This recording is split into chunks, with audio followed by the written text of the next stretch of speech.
കുടിക്കാരോ? രണ്ടു തുള്ളി കണ്ണുനീർ ഇമ്മച്ചിമ്മി അടച്ചു തുറന്നതോടെ സ്പൂണിലേക്ക് ചിതറി വീണു.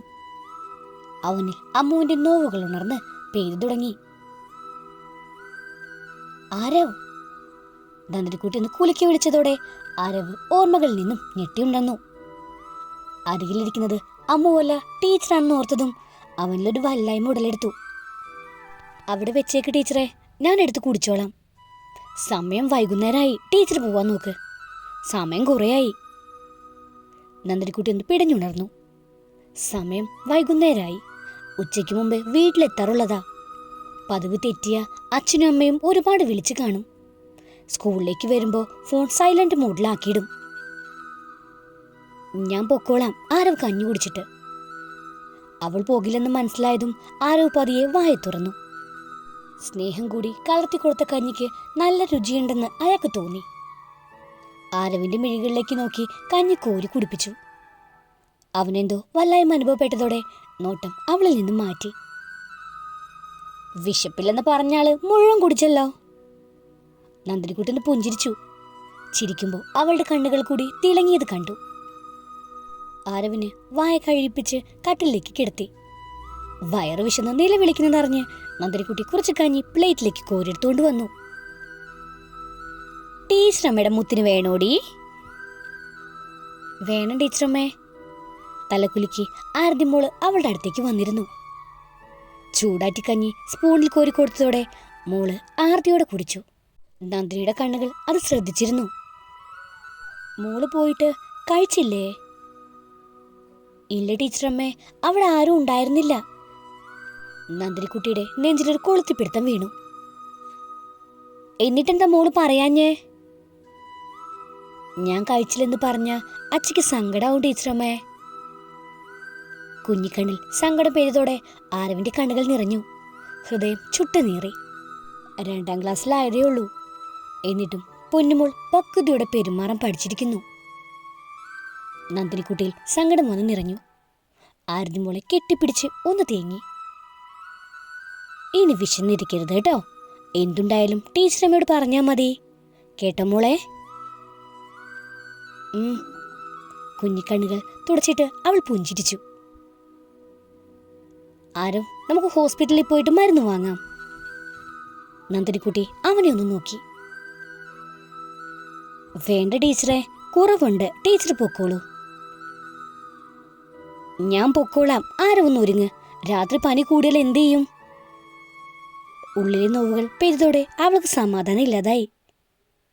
നന്ദിനിക്കുട്ടിയുടെ കുറെ സമയത്തെ നിർബന്ധത്തിന് മുന്നിൽ ആരവ് കീഴടങ്ങി. ഞാൻ വരാൻ ടീച്ചറെ. ഒടുവിൽ സമ്മതിച്ച് പതിയെ എഴുന്നേൽക്കാൻ ശ്രമിച്ചു. കാലുകൾക്ക് ബലമില്ലാതെ വീഴാൻ പോയതും നന്ദിനിക്കുട്ടി അയാളെ താങ്ങിപ്പിടിച്ച് തന്നോട് ചേർത്തു. അവന്റെ ശരീരത്തിലെ പൊള്ളുന്ന ചൂടറിഞ്ഞ് അത് ഏറ്റുവാങ്ങും പോലെ തന്നിലേക്ക് അമർത്തിപ്പിടിച്ചു. നല്ല പനിയുണ്ടല്ലോ ആരവ്. ആരവ് ഒന്നും മിണ്ടിയില്ല. തന്നിലെ തളർച്ച തിരിച്ചറിഞ്ഞതും ടീച്ചർ തന്നെ പറയുന്നുണ്ട്. നന്ദിനിക്കുട്ടി മുണ്ടും ഷർട്ട് എടുത്തു കൊടുത്തു. മുണ്ട് എങ്ങനെയൊക്കെ ഉടുത്തു. ഷർട്ട് ഇടാൻ പ്രയാസപ്പെടുന്നത് കണ്ട് അവളത് ഇടിയിച്ച് ബട്ടൺസ് ഇട്ടു കൊടുത്തു. ആരവിന്റെ മുടിയും മീശയും താടിയും ചീകിയൊതുക്കി കുറച്ച് പൗഡറും മുഖത്തേക്കിട്ടു. ആരതിമോളെയും അവൾ ഒരുക്കി കൊടുത്തു. പരിചയമുള്ള ഓട്ടോ ഉണ്ടെങ്കിൽ വിളിക്കൂ ആരവ്. നന്ദിനിക്കുട്ടി പറഞ്ഞതോടെ ആരവ് കൂട്ടുകാരന്റെ നമ്പർ പറഞ്ഞു കൊടുത്തു. അവളാണ് വിളിച്ചതും. ഓട്ടോ വന്നപ്പോൾ നടക്കാൻ കഴിയാതിരുന്ന ആരവിനെ തോളിൽ കൂടി കൈയിട്ട് തന്നോട് ചേർത്ത് ശ്രദ്ധയോടെ നടത്തി. വീട് പൂട്ടി മോളെയും കൂട്ടി ഹോസ്പിറ്റലിലേക്ക് പോയി. പനി കൂടുതലാണ്. 2 ദിവസം ഇവിടെ കിടക്കേണ്ടി വരും. ആരവിനെ പരിശോധിച്ചു കഴിഞ്ഞ് ഡോക്ടർ പറഞ്ഞു. മരുന്ന് തന്ന് വിട്ടാൽ മതി ഡോക്ടറെ. ഞാനും മോളും മാത്രമേ ഉള്ളൂ വീട്ടിൽ. അവന്റെ മുഖത്ത് ദൈന്യത പടർന്നു. അത് കണ്ട് നന്ദിനിയുടെ മനസ്സ് വിങ്ങി. വേണ്ട, അഡ്മിറ്റ് ചെയ്തേക്ക്. ടീച്ചർ എന്താ പറയുന്നേ? ഇവിടെ കിടന്ന് ശരിയാവില്ല. അവന്റെ മനസ്സിൽ മോള് ഒറ്റയ്ക്കായി പോകുന്നതിന്റെ സങ്കടവും പ്രൈവറ്റ് ഹോസ്പിറ്റലിൽ നല്ലൊരു തുക ചിലവാകുകയും ചെയ്യുമെന്ന് പേടിയുമായിരുന്നു. ആരോ പ്ലീസ്, ഞാൻ പറഞ്ഞത് കേക്ക്. തീരെ വയ്യാത്തോണ്ടല്ലേ അഡ്മിറ്റ് ചെയ്യുന്നത്. ഇവിടെ ആകുമ്പോൾ സമയത്തിന് മരുന്നും നോക്കാൻ ആളുകളുണ്ട്. ടീച്ചർ അത് ശരിയാവില്ല. മോളുടെ കാര്യത്ത് ടെൻഷൻ ആവണ്ട, ഞാൻ കൊണ്ടുപോയിക്കോളാം. പിന്നെ പണം അതിപ്പോ ചിന്തിക്കേ വേണ്ട. സ്നേഹപൂർവ്വം അവനെ ശാസിച്ചു. ആരവിന് ഒന്നും മിണ്ടാനായില്ല. അവന്റെ മനസ്സ് വായിച്ചതുപോലെയായിരുന്നു അവളുടെ മറുപടി. ആരവിനെ ഹോസ്പിറ്റലിൽ അഡ്മിറ്റ് ചെയ്തു. കുറച്ചു സമയം കഴിഞ്ഞ് ആനന്ദും ബാലനും കൂടി അവിടേക്ക് വന്നു. അവിടെ നിന്ന് ഇറങ്ങിയപ്പോൾ അച്ഛനെ വിളിച്ച് സാഹചര്യം വിശദാക്കി. ആൻഡ്രയെ കണ്ട് ആരവ് എഴുന്നേൽക്കാൻ ഭാവിച്ചു. അവിടെ കിടക്കടോ, വയ്യാതെ കിടക്കുമ്പോഴാ അവന്റെ ഒരു ബഹുമാനം. അയാൾ പുഞ്ചിരിയോടെ ആരവിനെ ശാസിച്ചു.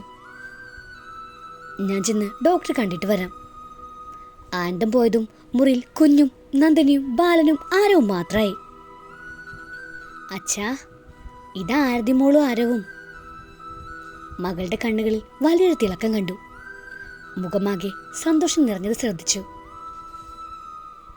ആരവ്, ഇതെന്റെ അച്ഛനാണ്. ഇരുവരും പരസ്പരം പരിചയപ്പെടുത്തി. ബാലൻ അവനെ ശരിക്കും ശ്രദ്ധിച്ചു. സാധുവായൊരു ചെറുപ്പക്കാരൻ, കാണാൻ സുന്ദരൻ. അയാൾക്ക് ആരവിനെ നന്നായി ബോധിച്ചെന്ന് സംസാരത്തിലൂടെ നന്ദിനിക്ക് മനസ്സിലായി. ആനന്ദം വന്നതോടെ അവർ യാത്ര പറഞ്ഞ് പുറത്തേക്കിറങ്ങി. രാവിലെ വരാമെന്ന് പറ മോളെ അച്ഛനോട്. അച്ഛാ, രാവിലെ വരാം. അവന്റെ നെറ്റിയിൽ മോൾ ഉമ്മ വെച്ചു. പരസ്പരം പിരിയുന്നതിൽ അച്ഛനും മോൾക്കും നല്ല വിഷമമുണ്ടെന്ന് നന്ദിനിക്കറിയാം. എങ്കി പോട്ടെ, നന്ദനിക്കുട്ടി പറഞ്ഞതോടെ അയാൾ തല മെല്ലെ കുലുക്കി. അവൾ മോളുമായി പുറത്തേക്കിറങ്ങി. കാറിൽ കയറിയതും അവൾ പെട്ടെന്ന് തിരിച്ചിറങ്ങി. അച്ഛാ, ഞാനിപ്പോൾ വരാവേ. ആരതി മോളെ ഏൽപ്പിച്ചിട്ട് നന്ദിനിക്കുട്ടി ഓടി ആരവിന്റെ മുറിയിലെത്തി.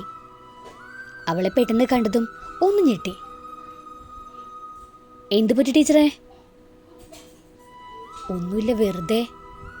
അങ്ങനെ പറഞ്ഞ് നന്ദിനിക്കുട്ടി അവൻ അരികിലിരുന്ന് ആരവിനെ ഒന്ന് പൊതിഞ്ഞു പിടിച്ച് നെറ്റിയിൽ ചുംബിച്ചു. ആരവ് പെട്ടെന്ന് വല്ലാതായി. അവളുടെ പെരുമാറ്റം എവിടേക്കോ അമ്മുവിനെ ഓർമ്മിപ്പിച്ചു. ഉണ്ണിയേട്ടന് പനി വന്ന ഇങ്ങനെ പൊതിഞ്ഞു പിടിച്ച് നെറ്റിയിലൊരു ഉമ്മ കൊടുക്കും. അടുത്ത ദിവസം രാവിലെ പനി വിട്ടുമാറും. ആരവ് ഒന്നും പറഞ്ഞില്ല. മറ്റേതോ ലോകത്തായിരുന്നു. നന്ദിനിക്കുട്ടി അവന്റെ കരം കൂട്ടിപ്പിടിച്ച് ചുണ്ടോട് ചേർത്തതും യാത്ര പറഞ്ഞിറങ്ങി പോയതൊന്നും അറിഞ്ഞില്ല. അവന്റെ മനസ്സിൽ അമ്മുവായിരുന്നു. അവന്റെ പ്രാണനായിരുന്നവള്. നന്ദിനിക്കുട്ടിയിലെ ചില പെരുമാറ്റങ്ങൾ ആരവിനെ അമ്മുവിന്റെ സ്മരണകൾ ഉണർത്തി. പതിയെ അവന്റെ മിഴികൾ നിറഞ്ഞൊഴുകി. പ്രാണവായു ആയിരുന്നു അമ്മു. അവന് അവന്റെ ജീവനേക്കാൾ. ഈ ലവ് സ്റ്റോറിയുടെ ബാക്കി കേൾക്കാൻ നിങ്ങൾക്ക് താല്പര്യമുണ്ടെങ്കിൽ സബ്സ്ക്രൈബ് ചെയ്ത് സപ്പോർട്ട് ചെയ്യുക. കൂടുതൽ തന്നെ ബെല്ലൈക്കണും പ്രസ് ചെയ്യാൻ മറക്കരുത്. Thank you.